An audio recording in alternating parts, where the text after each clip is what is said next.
the tiles. I believe he might be doing this knowing that now the E would not be under the double letter and the O would not be under the double letter score once the baton goes down. That's a great point. Yeah, it's a little bit of a sacrifice, but in turn, you're getting a bit more defense here if you, yeah, avoid placing those vowels under the double letter scores. I agree. And I'd say that Ben is a pretty defensive player. He's pretty strategic in how he goes about his game. I wonder, though, if he's going to go ahead and sacrifice points. 76 points to put that B on the double letter score. I mean, I kind of like the sound of those points early in the morning. Me too. Okay. But he's going to go with the safer option here. And this should score him 72 points. I mean, you know what? If you're starting with a bingo, you're still ahead of your opponent, and he doesn't know that he's avoiding that he's avoiding a pretty big J bomb.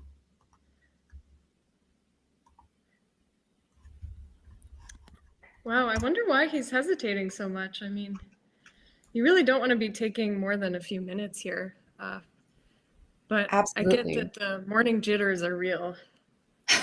And we've seen Ben on stream a few times, and he has had some close games. I'm sure he's trying to make sure that the odds are as much in his favor as possible here. He comes down with baton here, and this is, a bingo is a bingo, is what I say. And sometimes you just have to do what you can, score the 72 points, and move on. Ben, though, he's a pretty fast player, so I don't think he's going to struggle with the time that he's left because of this decision to go slow. I agree. Yeah, he'll definitely be able to make up that time later on in the game. And I guess Austin has a pretty simple way to get out of this rack right now. He's got that E on the board. Before, we'd seen him put enjoy off to the side, and now that will still play with the E that's already on the board, leaving the board still open and still easy to play through. Yeah, and if he wants to go for maybe a slightly tighter option, he does have some underlapping plays. He can put his Y under the B and baton and play something like fondly or file or foil. And that might be another option. It scores kind of similarly to something like enjoy. Oh, I like that. Oh, that's a really nice one. What are your thoughts on, oh my gosh, oh, this is really cool. Austin has an incredible number of overlaps under baton, and I'm not saying that this is the correct play, but he can do felony, making Bealton and NY. Now, I'm not saying that that's the correct play. I really like Jenny. Jenny is one of those moves that we didn't mention yet, but it's definitely up there. I like it. Yeah, I like that too. And I think when your opponent opens with a bingo, you kind of want to keep the board open. So I really like a play that brings a little bit more space and a little bit more life. And also he has the O, so he's maybe setting himself up for plays with Joe next turn. Ooh, that's really interesting. I actually really like that. That's a good point. And Ben here, I mean, you don't really like to see the K and the G. Well, the K is somewhat positive, I'd say. The G is such a gross tile, and the F's not really going to help you bingo, but he's going to be bailed out by that D that he's set himself up with baton. He can very easily just play something like faked, Faiked, to that D, and that would be 30 points, keeping EG. Statically, I mean, that's a play to consider up there. Yeah, I really like that option. And if he wants to play a little bit shorter and score a little bit more, he could just play calf, which I think he's putting down. That Nice. scores, yeah, 34 points. So we don't hate that either. Absolutely. And between, 30 and 34 points, I actually don't mind taking the 34 points and playing it a little closed. You've got the lead. You want to protect it, right? Absolutely. Definitely a good play on his end. And Austin now deciding what he has to do. He's already seen flop. Like, look at the speed on this guy. So fast. And yeah, I think that's going to be his best play. Just you worry about overlaps with JA, and you want to be the one who gets the first crack at that spot. Absolutely. If you can score 36 while doing it, you might as well. And oh my gosh, Ben wasting no time. He's got one of those racks that have way too many vowels, except if you give yourself a T like he has, you can play gaieties for 61 points, get yourself out of the vowelitis. And players here slightly unhappy with the flashing camera. We will be seeing the players in action. And 61 points for Ben. He is taking a commanding lead with this. Yeah, this is exciting. And yeah, we were talking earlier about how players often study 8-letter words with 5 vowels in them. This just goes to show the benefit of that. If Ben didn't find gaieties, his next best plays were going to be much, much worse. So this was a great find. Absolutely. Absolutely. Weird situation for Austin though, because he's so close to a bingo. Like when you see the NGSA, you're thinking, wow, I've got to be close to something. But now he's got two S's and a V. And I mean, maybe you don't really want to hang on to that S. Maybe you want to be able to get rid of that S for a few points if you can. But nothing really jumps out to me that, I mean, that screams like a, I don't know, super inspiring. What are you thinking, Elise? Yeah, this is a tough one. I don't really see many plays that look that amazing. He could play something like Solve, just cashing in his S on JAP. That doesn't really open anything up, but it just kind of cleans up the rack. Oh, nice. I don't know, would you be wanting to keep a hold on both of your S's here, or would you get rid of one?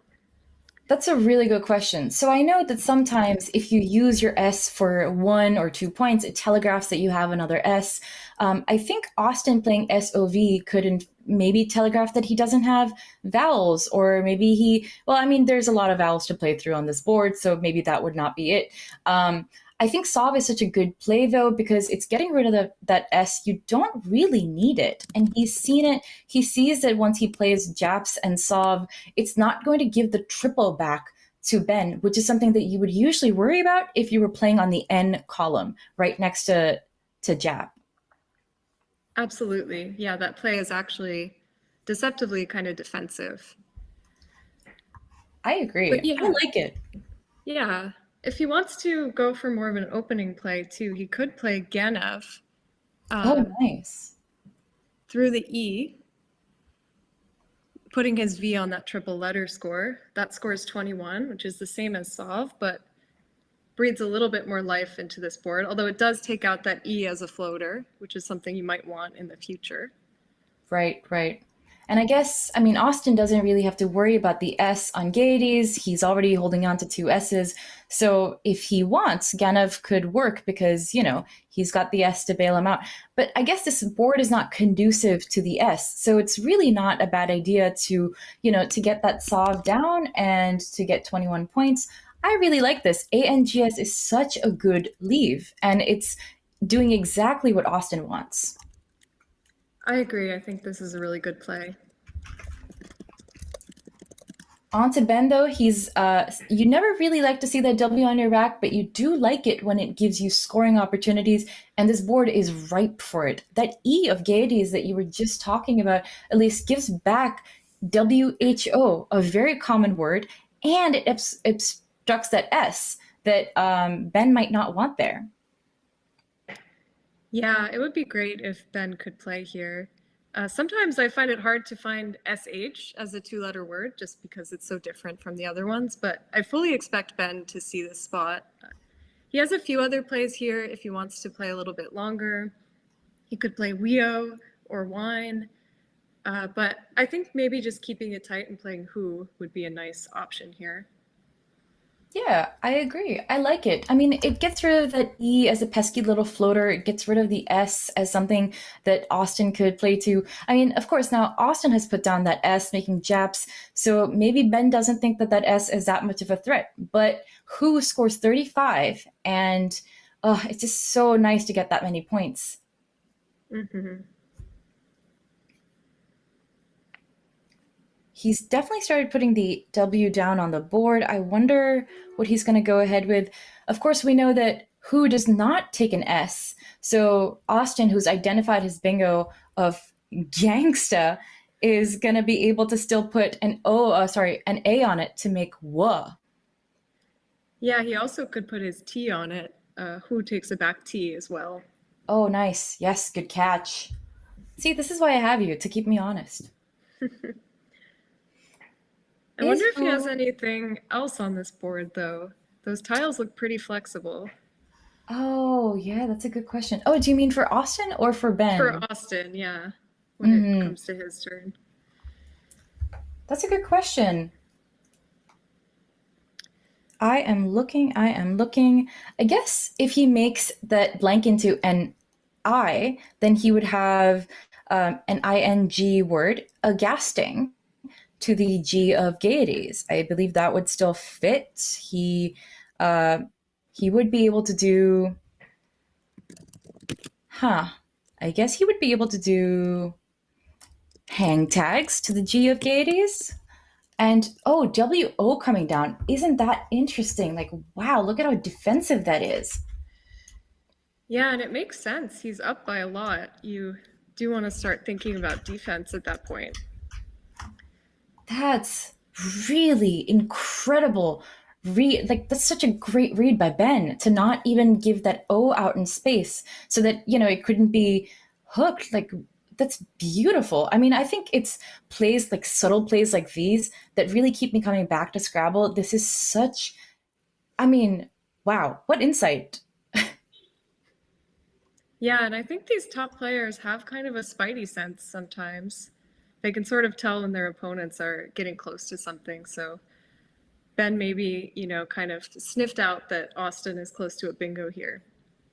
Right, maybe. I mean, he did play three tiles. I mean, if someone were to play SOV against you for 21 points, would you see that as them holding on to an S? Would you see that as them being in, I mean, I guess they can't really be in consonant trouble because they'd probably play through one of the vowels that's very clearly floating on this board, right? Yeah, I think maybe the only thing I would infer is that they have another S, but it's hard to get much else from that. Right, right. And Agasting coming down for 70 points. Great spot by Austin. Really lovely. And wow, look at this. Ben's got some really nice tiles. Doesn't have a bingo that I can see, but definitely nice, nice tiles. And I mean, I'm mildly surprised that Ben is going down with what I think is the word pinner. This will score him 38 points. And the only reason why I'm surprised is, I guess, because despite it scoring 38, it's really just giving a lot of floaters on this board. And I wonder if there's something else that he would have played shorter, like HIN from the S of aghasting, making TI and IN. Yeah, that's a good point. I guess it kind of goes to show how quickly a Scrabble game can change. We saw Ben playing defense on the last turn, but I guess now that he has 38 points on offer, and now that the board is already kind of wide open with aghasting, maybe he's just deciding to go for it. And I think there is some merit to just opening things even more and trying to keep scoring on this board. Absolutely. I think the scoring is a really, really good idea. And also, I mean, Pinner is so many points. It's really hard to argue against it. I like Perfin too, PERFIN through the F of flop. You're not really opening yourself up to a triple triple. That is, you're perfectly safe. You could play that for 34 points. But I'm beating a dead horse. Ben has gone ahead and he's played Pinner for 38 points. Good for him. What he doesn't know is that there is no bingo that's going to come back. Austin instead has found a fantastic overlap of CHIGO that plays for 41 points. This is going to go under aghasting, and it's going to get rid of those floaters because there's just too many points on the table here. Yeah, this is an excellent find, and he found it so quickly. It's very impressive. Just really, really lovely. I guess what would your opinion be on playing something like Chined instead? CHINED for the N of aghasting. That's also 41 points. It keeps GO, which is not great, but it gives out even more floaters in space. Yeah, I think it would be close. I mean, the downside of Chigo is that it does open up this C right above this triple lane. So you could imagine your opponent playing a word starting with that scores pretty well. But yeah, Chind also opens up a lot of space. So I don't know. It's hard to evaluate these things. I think it would be really tight on a simulation here. Absolutely. I mean, Ben coming down with Hayride basically instantaneously. He's taken less than a minute of his time to get this down and to play it 45 seconds, if I was correct. 74 points for Hayride. Really, really lovely find. Really well done. And I think he can do it somewhat fearlessly because he knows that his opponent has just played 6 tiles. Who knows what Austin is keeping, but he's picking up 6 random tiles, so really not telegraphing that he's close to a bingo or something that would triple through that H. Yeah, and I wonder now, Austin drew the blank, but he might be slowed down a little bit by this U and M. Do we see if he has anything here? Does he have any bingos? I actually wonder if it's a better idea not to bingo here, because if you think about the tiles that he has on his rack right now, he's got ALMUD, all mood, which is a word that will play for 57 points above Hayride. It's such a great score, and it keeps R blank that I'm tempted to not play one of his bingos. And he does have a few available, and I'm sure he's going to see them. But I wonder if he's going to make the judgment to not pull the trigger on one of those bingos. Yeah, I think I'd like to see him pass up the bingo here and play Al Mood. If you can score 57 points and hang on to your blank and maybe bingo next turn, that's really what you want to be doing, especially at this deficit where he's going to need 2 bingos to come back and be kind of in a comfortable position, or 2 bingo scores at least. Absolutely, absolutely. I mean, the point of the game is to just keep scoring, right? And that is what Austin's going to have to do. He could get rid of his blank right now. He could go ahead and play a bingo for 76 points, but then he's picking up 7 random tiles. Right now, if he plays all mood for 57, he can still get the chance to play something for 50 plus next turn, and he's going up, a lot of points. Absolutely. Although there maybe is a concern that Ben plays some more defense the next turn, blocking these floaters and pinner, and then you do wonder, where is Austin going to come back with his second bingo score here? I guess you could play something through the F or something down from the D, but you're running into a bit of a shortage of options. That's a Almud does really forward a little bit. That's a really, really good point. That's a really good point. You're right. He is going to start running out of space on this board, and there can be an argument for leaving that H open if he wants to hope for a triple triple. I don't think the situation is so dire. He's only down 100 points, so I don't think that he would want to leave that trip open for that volatility. Just because I think the blank gives him enough of a leeway. But you're right. I mean, you do have to think about what happens to the board afterwards, right? Like, I mean, I guess he could play down from the D of Batond. Maybe if he plays Almud here and Ben takes out the floaters and pinner, maybe what he could do next is what Austin could do next is play through the N of a Gasting and try and open up space there. But I guess what he'd be doing is playing kind of like a cat and mouse game of, are you basically blocking everything that I put down on the board? Mm-hmm. Yeah, that's a great point. And Lindsay like... Shin in the chat, sorry for interrupting you. Yeah, I mean, Lindsay Shin in the chat, she's identified that Austin's come back from much worse deficits. And absolutely, Austin is a fantastic player. He's really up there for a reason. And sorry, back to you, Elise. You were going to point something really cool.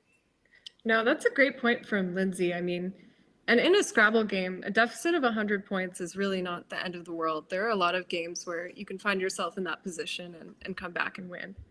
But I was just going to point out that he has Dreamful lined up. So it looks like he might, or maybe this is Demural. Actually, I'm not sure. But he might be going for the bingo here. Yep, you're right. You're right. All right. I think that another part of this is once you get a blank on your rack, you're not always thinking of what can I do without the blank. Sometimes you're just thinking, what are the possible bingos that I have and which ones score the most? And Dreamful scores 76. This is the highest scoring bingo. And Austin, he's taken 4 minutes and 30 seconds of his time and he has seen all mood. Good for him. I was just about to say that sometimes you just get tunnel visioned on just bingoing. You just think, I'm behind, I have to catch up, I have to play this for 76, and then I won't be down by as much. That's a great point. Yeah, just psychologically, when you have the blank, you go into bingo mode. And some of these best players, I think, really have the skills to assess that, maybe I don't need to use my blank this turn. I can hold on to it and get more from it next turn. Absolutely. And Austin about to make the correct play. Let's go, Austin. I would love to see Almud come down. I love that he's identified it. I would love to see him pull the trigger on this. Me too. And for those of you who are curious about what Almud is, it is a Spanish unit of capacity, and it takes a back E too. Ooh, I did not know that. Thank you. All right, Cute now on Ben's rack. Nowhere for it to go. I guess he could play it as a 6 if he wanted, but no one wants to do that. No, that's sad that it doesn't come down here. And what is Ben to do here? I guess he's going to have to start looking at the interior of the board if he doesn't want to take out the floaters and pinner. And the reason why I say this is because taking out those floaters and pinner, it's just going to be a lot of tiles for not a lot of points. And I think if he looks at the interior of the board, if he looks under Shigo, he could do something like Telco, Telco, making Git, Age, Sol, and Tech. And it's coming down right now. I mean, really great play finding by Ben here. 35 points, keeping EU. Yeah, I mean, this section of the board is just beautiful. Finding these overlapping plays is so hard. And yeah, he slammed down Telco so quickly. I think this is by far the best play here. Absolutely. And the Q on Austin's rack. But you know what? He is going to power through this. If there's anyone who can do this, it is going to be Austin. He is going to see a good spot on this board. There's not a lot of beautiful places for the Q to go, especially not without taking out one of the N, like the N in pinner. But I guess you got to do what you got to do, right? Yeah, this is tough. You definitely don't want to see the Q. You were really hoping to draw into something nice with your blank, but he's going to have to bide his time. And it looks like he has Trank lined up, which fits, through that second N and pinner. I think that's a good option. Ooh, nice. I guess this is just the kind of rack that slows you down when you really don't want to be slowed down. Like you put down all mood for 57. You don't want your next play to have to be somewhere in the 20 or, like 15 range. And there's a chance that even if Austin doesn't go ahead with Trank, he's going to have to consider something like either burning his blank for QI above a gasting. I don't think that he should do that. Or he might have to think about just getting rid of TOR somewhere, maybe something like Tora. But this is just such a rough position. I mean, is it really the case that he does something like Tora to the AH of a gasting and Shigo? I mean, opening up a triple. I don't know. Yeah, my simulation is also suggesting that he just played Tor, Torr, underneath WO, making Watt. So that could be an option if he wants to hold on to his Q. But I kind of like this option of just plunking the Q down. 20 ROT, points. RA blank is not so bad, and he could draw into some stuff next turn. Yeah, absolutely. I mean, QI, 20 points, nothing to sneeze at. And there are, as you said, some opportunities for bingos later. I wonder what he will draw into. I mean, he's picked up some not terrible tiles. Mm-hmm. On to Ben now. Elise, what do you do with this rack? Yeah, so it looks like Ben has kind of a cool extension play that scores 36 points if he wants to just keep the pressure on. That's a play going down from the LA in Almood and Hayride.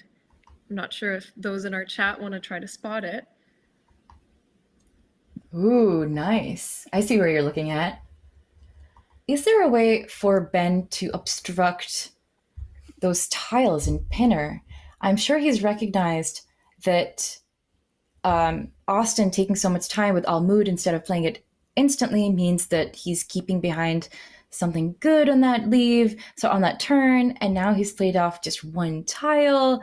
I mean, the Q play could be forced. We've all had to dump QI sometimes. Um, lines coming down for 36, keeping UR. I'm surprised that he's doing this. Yeah, I think Lanier would have been better here, just keeping the S, but I don't know, there might be some justification for this position that I'm not seeing yet. Uh, I wonder if part of it. I mean, I guess he also sees that the S is not super useful on this board, but it was. Was it not the last S? I mean, I guess I would want to hang on to that just in case after the blank gets played, you want to be able to set up your S. I mean, this is an interesting play, I'll say that.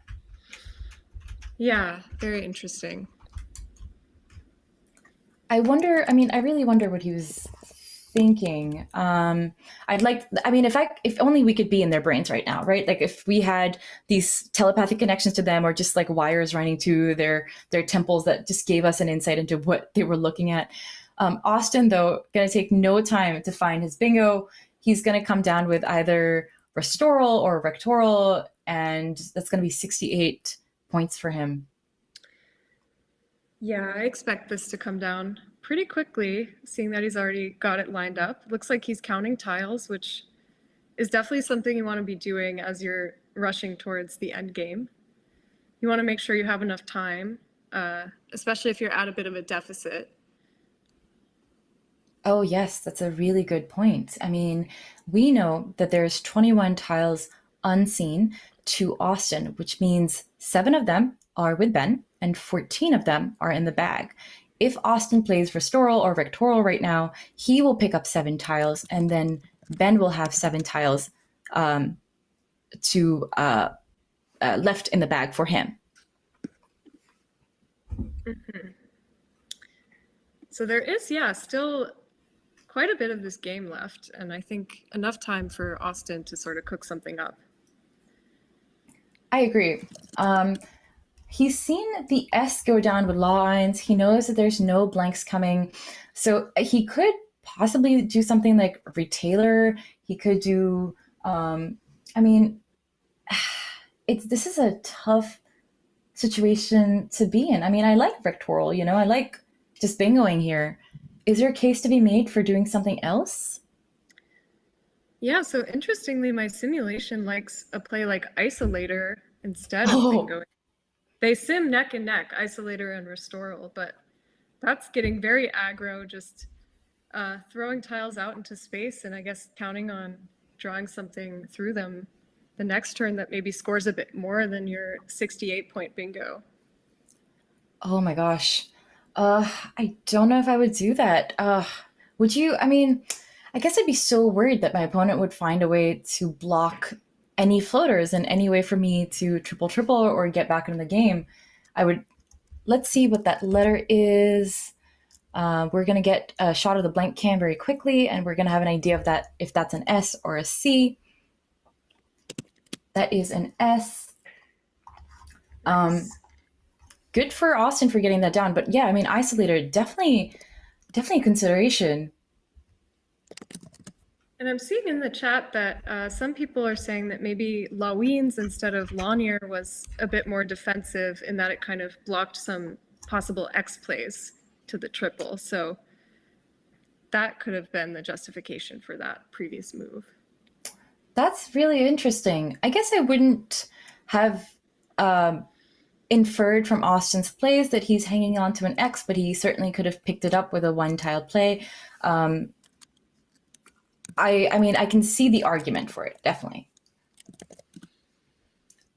Oh, and Austin has drawn a really terrible case of the vowelitis, and Ben with 2 U's, but a fantastic X play that he can come down with any second now, if you'd like.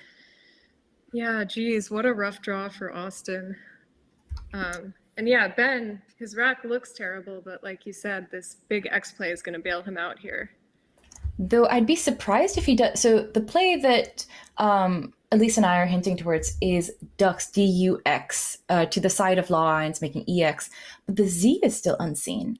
So I wonder if Ben is going to take that chance. I mean, maybe he doesn't want to give that spot up. However, there's Restoral, and above that, above the A of Restoral, you can definitely slot a Z over there. There's E's unseen. You can easily do ZE there. Longer play there. So maybe Zex is not the scariest play that could go down there. I wonder if Ben is going to go straight for Ducks for the points and leave a few in the bag. Yeah, that's a tough one. You do really worry about what happens if Austin draws the Z here. I think then he has a great chance of hanging in this game. I guess there are a few different places you could play Ducks. So you could play it at A13, and that maybe blocks some possible Z plays, but I'm not sure. He's got his tiles in his hands. He's definitely thinking of Ducks. I wonder if he's going to go with C11 or A13. I think he might go ahead with the one to the left of Law Irons, making DE, US, and Ducks. I think A13 for 38 points makes sense to give up those 7 points. This game is so close, but you definitely want to get rid of that lane. Yeah, absolutely. I think he'll take his time here. He's got 11 minutes. But as I say that, he picks up his tiles, so.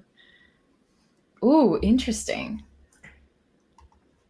Okay, so he's going to take the points here, and we can't fault this. I mean, there is the possibility of Zex coming back, but he's going to have a comfortable lead after this, so. Right, exactly. Justification. Yeah, I mean, as we'd mentioned, that there's the A of Restoral, the Z is going to be able to play on top of that. There's still E's out, so there's a chance that Austin might take that spot for the Z anyway. So I guess he's not too worried. I guess it's just nice to get rid of that triple away from your opponent and just use it for yourself. Austin, of course, as we know, he's on the struggle bus right now. There's not much that he can do here. The most that he's going to be able to score is for 23 points, and he would leave one in the bag, playing TAIN, keeping EIIO. Gross. Very gross. Yeah, I think maybe if he didn't want to empty the bag, he could play something like TAI. That fits at, I think, at the bottom next to X, making text, but he's going to go with Tain, which is kind of a similar idea. It's the same tiles being plopped down, but maybe keeping things a little more open. True. I mean, from his perspective, there's still consonants out consonants that could, bail him out with this. Of course, we know that he's picking up. Ooh, now he's got the V. All right, some scoring potentials there, I guess. Not too many. And Ben's just going to have an easy go of this, I'd say. Yeah, I think this is looking pretty good for Ben right now. Austin would maybe have a little bit of hope if he drew the Z here to play Zex, but yeah, Ben's just going to block that spot and I think cruise to the end with this one. Right. I mean, does Ben even need to block the spot with the Zex because... Sorry, I mean above Restoral, because he has Rub and Rex. He's going to score 27 for this, and he's home easy. Mm-hmm. All right, and poor Austin. I mean, what a draw. He was really in the game, and then it was just the way that the cookies crumbled, and the way that the tile gods wanted the game to go today. You can put your hand in the bag for 7 tiles randomly, and then you can come out with just the strangest stuff. And this is what it is. You just what are you going to do with A A I I E E O O U U? Yeah, that post bingo draw really killed him in this game. It does make you wonder if passing up the bingo on that turn maybe would have been better, but hindsight is 2020, so That's a really hard to intriguing say. question. With Isolator, like I really do wonder what happens to the state of the board if Austin, as you mentioned, foregoes Restoral and then he plays Isolator instead, opens up that triple triple. Ben would have to do something about it, but can you do something about it in a way that obstructs the other uh, floaters and anything that Austin plays through N or E or R after Isolator, the RF isolator has been blocked. I mean, it's really not scoring a lot. So I don't know. I mean, I don't know.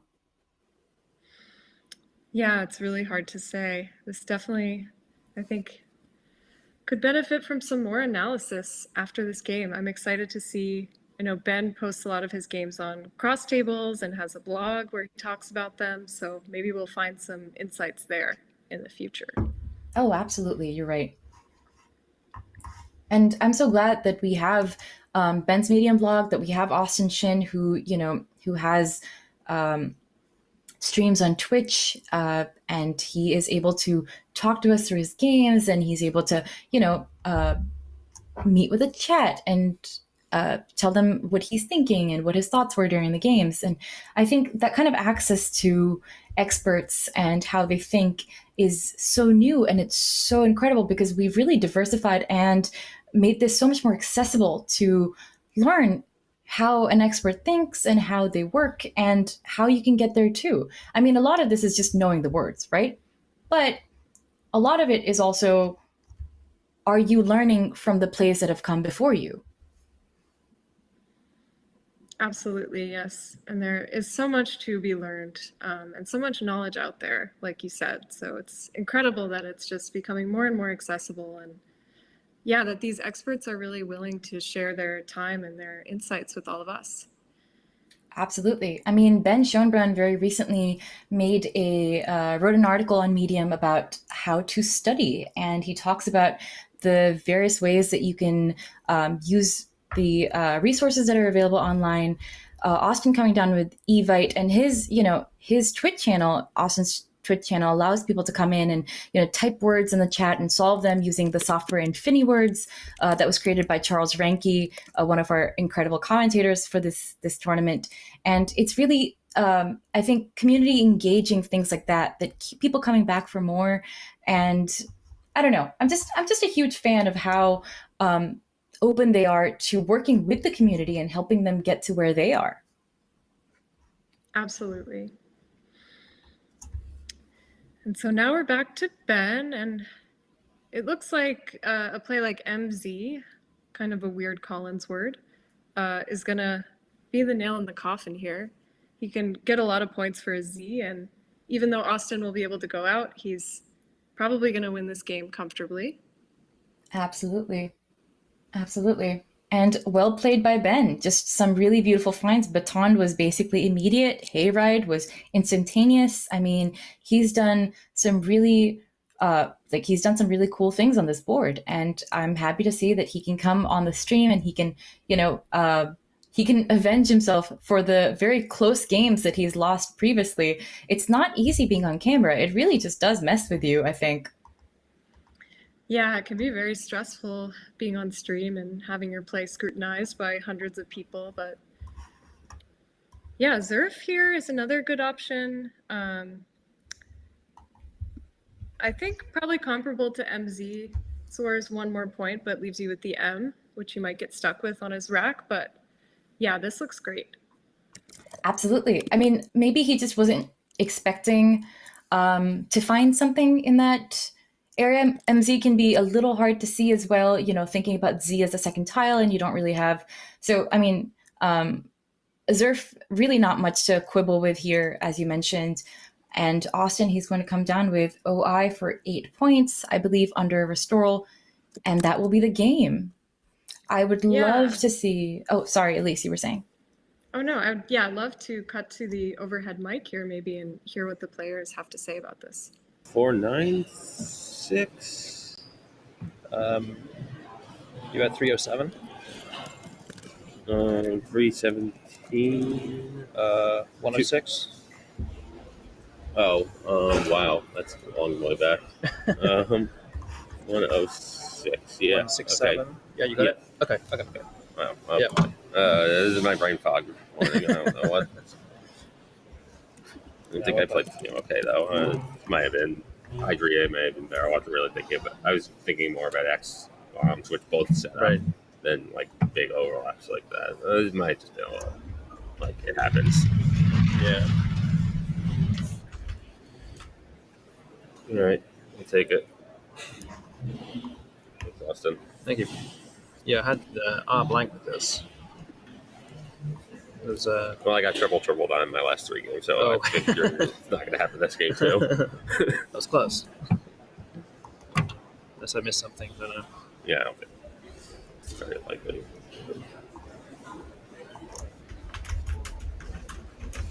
All right. As we've said before, brevity is the soul of wit. They have they've gone through their game. They've discussed what they Where am I could supposed to have open played. with the pond? Oh. Like it's Call it too early. best spot. I was like, would best spot open with it with Probably not. I think yeah, it's the probably T right. on the star, or with the O on the star rather. Oh, no, I think it's okay like this. Yeah, I think You so. get 2 more points. Yeah, like you're just so likely to have overlaps if you have a bingo anyway. Like I'm not really that concerned about blocking 7s. Yeah.